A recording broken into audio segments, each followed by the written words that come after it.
For anyone who doesn't know me, I'm Ollie. The band is called The King's Parade. I'm the songwriter, guitarist, and singer of the band.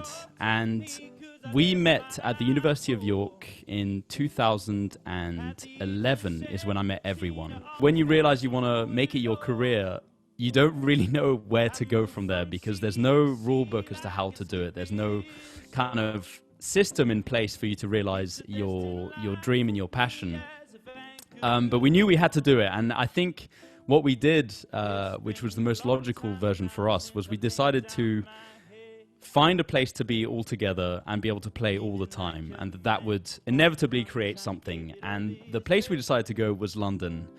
In a world where you have, I mean, hundreds of thousands of bands touring through London and trying to gig through London, it was very, very hard to get heard. And when we first got to London, as I said, we had no fans. We knew no one.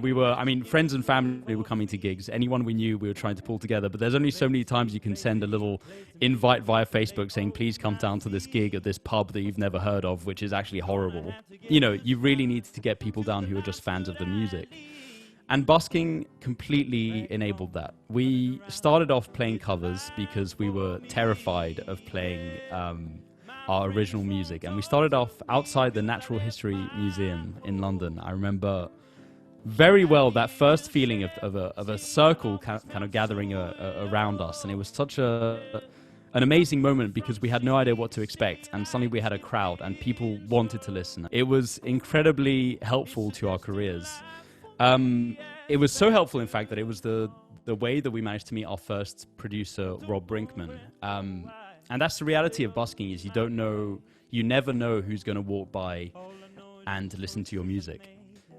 He was working at Abbey Road at the time, and he thought that there was something really special about what we were doing. And as much as we had hoped that it meant he would invite us to Abbey Road, we weren't quite at that stage yet.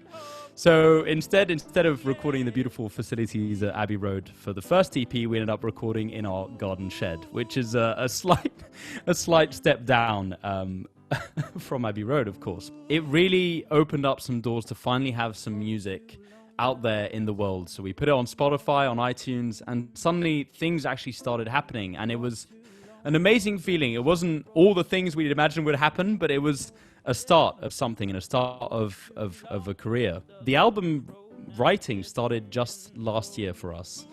It was in April last year, and we were really excited to do this, and it was something huge for us. We got a new management company, and we were totally on board with our team, and we started recording in December last year at Snap Studios and Abbey Road Studios, which was absolutely amazing. We had the incredible opportunity to go to a legendary studio, and somehow, I'm still confused to how this happened, but we didn't have to pay for it, which is something that I don't think many musicians can say.